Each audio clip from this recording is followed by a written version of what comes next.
Olá pessoal, eu sou Almir Alves, diretor acadêmico da CS Cyber, uma academia especializada na capacitação em segurança cibernética. Nesse vídeo, iremos fazer uma demonstração do CyberRange da Cyberbit, uma plataforma de simulação de ataques cibernéticos que a CS Cyber utiliza com exclusividade no Brasil. Treinamento 100% hands-on, focado na prontidão das equipes e também no engajamento comportamental.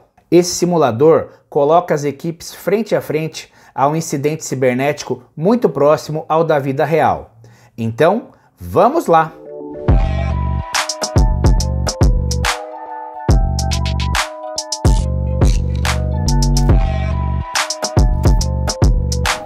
Aqui nós temos a tela do instrutor, onde existe no centro o cenário onde os alunos serão treinados, com vários segmentos de rede, uma rede de alta complexidade, em que tem inclusive o segmento do treinamento.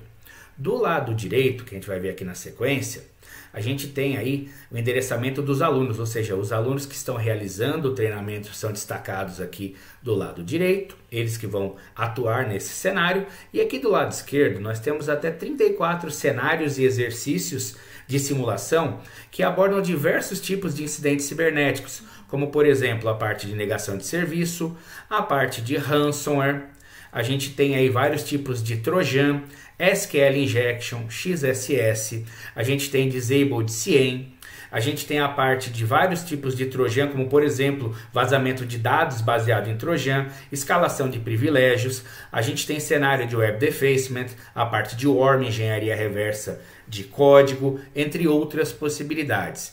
E ao centro, o cenário principal, onde os alunos serão treinados. Na sequência, a gente vai fazer aí a visualização da interface do aluno e vocês vão entender um pouco melhor como que esse treinamento é executado. Então vamos lá.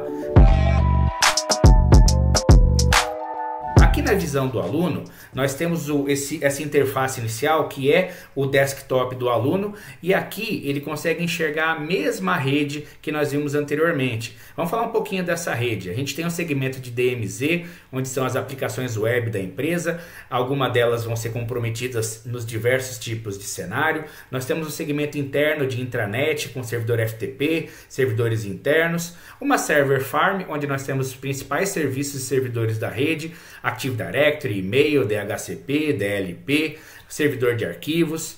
A gente tem um segmento de CIEM com um syslog associado. A gente tem um segmento de usuários com Windows 10, Windows 7 e Linux. Aqui tem uma inteligência que faz com que esses usuários cliquem em links maliciosos, executem ações que fazem parte dos incidentes cibernéticos. Nós temos aí o nosso segmento de banco de dados com dois bancos de dados, né, o MySQL e o SQL Server. A gente tem um firewall para a rede interna, a gente tem um firewall também para a borda da rede, só para DMZ. Nessa borda da rede, a gente também tem o IPS IDS, que é o Snort, onde os exercícios de negação de serviço são executados, e a gente tem também roteador de borda, e também nós temos uma internet simulada, de onde partem a maioria dos ataques, embora existam ataques que ocorram a partir de usuários internos também. Agora vamos mostrar aí alguns ativos da nossa rede. A gente tem aqui o Active Directory com vários usuários, grupos, unidades organizacionais, GPOs. Durante alguns cenários, a base de usuários é comprometida, alguns usuários com excesso de privilégios são explorados, algumas movimentações laterais passam pelo perfil dos usuários e utilizam esse servidor como um ponto a ser explorado e que tem algumas vulnerabilidades. A gente tem também o nosso servidor web da Microsoft, o IIS. Ele é responsável por um blog que é comprometido por ataques de SQL Injection e XSS. A gente também tem aqui o nosso servidor de banco de dados SQL Server, onde nós temos alguns ataques em que essa base de usuários ela é comprometida, né? Então alguns registros são comprometidos e são explorados. Aqui na sequência, a gente vai ver as ferramentas de segurança. Esse é o nosso CIEM, que é o QRadar da IBM. Nesse CIEM, a gente vai trabalhar bastante com a parte de atividades de log, A gente vai conseguir analisar uma parte do problema aqui, a parte de atividade de redes, muito ligada com a conexão com o firewall, mas principalmente nessa aba de ofensas, onde a gente já pode ver aí duas ofensas, dois problemas detectados, um port scan e um possível ataque de força bruta. Então, a partir dessas informações, a gente começa a fazer a análise do cenário.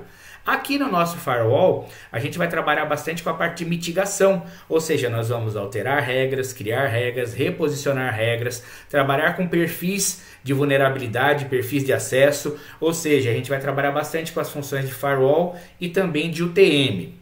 Já essa ferramenta, que é o Zenoss, é uma ferramenta de monitoramento de redes, muito parecida com os ABICs, onde a gente vai ter aí o monitoramento da saúde dos nossos servidores. Inclusive, a gente pode enxergar aqui do lado esquerdo que um deles tem um problema, ou seja, olha, o serviço de HTTP foi comprometido. Então esse é um dos exemplos que a gente usa num dos nossos cenários. Aqui nós temos o IPO da McAfee, que é o DLP mais o antivírus. A gente tem o servidor de e-mails, que também é comprometido em alguns dos ataques, e a gente tem que aprender a lidar com as vulnerabilidades desse servidor para poder evitar que isso se espalhe e comprometa mais a nossa rede. Aqui nós temos aquele blog que eu falei, que é hospedado lá pelo servidor Microsoft IIS. Aqui alguns campos são vulneráveis à injeção SQL e XSS, e tem alguns cenários que abordam esse tema. Aqui nós temos um dos nossos portais de notícias da DMZ, que esse aqui especificamente, ele é vítima de um ataque de web defacement, onde a página principal é substituída. Então são alguns dos exemplos que nós temos aqui. Agora, a gente vai ver o que acontece quando um ataque é disparado. Aqui nós temos um resumo em que a gente pode identificar que existe um atacante, né? Existe um criminoso virtual conectado nesse momento ao servidor pelo serviço de SSH. Com essa conexão e com o ataque em si, foi possível colocar dois cron jobs, ou seja, dois serviços agendados dentro do nosso servidor. Um deles que faz a paralisação do serviço do Apache, ou seja, um ataque de negação de serviço, e mais um script que é colocado com o agendador. Esse script, ele faz o que? Ele cria um diretório dentro lá do diretório temporário e ele faz uma cópia das senhas e usuários lá dentro. Na sequência, utilizando um script em Python que faz a codificação das senhas e usuários, é feita uma exfiltração lá para o criminoso virtual que está lá na internet dessa base de informações. Então ele é um cenário que tem uma inteligência que tem que ser analisada para que as ações de mitigação e de correção possam ser feitas da melhor forma possível. Então aqui a gente tem um exemplo de um ataque de vazamento de dados utilizando uma exploração de uma vulnerabilidade de um servidor Apache. Agora a gente já vê um outro cenário, que é o cenário do ransomware, ou seja, uma pessoa clica no link, o ransomware é instalado e ele recebe essa notificação, que é bastante dramática, né, de um pedido de resgate que ocorre quando um ataque típico de ransomware atinge uma empresa. E aí, quando o usuário vai acessar os seus documentos, ele percebe que estão todos criptografados. E isso torna mais dramática ainda a situação. E além disso, é feita uma movimentação lateral e esse ataque de ransomware também atinge o servidor FTP da empresa. Ou seja, é um ataque que tem um escopo bastante grande dentro da corporação que é atingida por ele. Então são situações como essas que são treinadas quando os alunos fazem aí o uso do Cyberbit Range. Então esse é um ambiente que a gente oferece para a capacitação dos nossos alunos. É isso aí, pessoal. Espero que tenham gostado da nossa demonstração. Com esse CyberRange, os profissionais são treinados com o que há de mais moderno na capacitação em segurança cibernética. Entre em contato com a gente e conheça nossos treinamentos. Um forte abraço!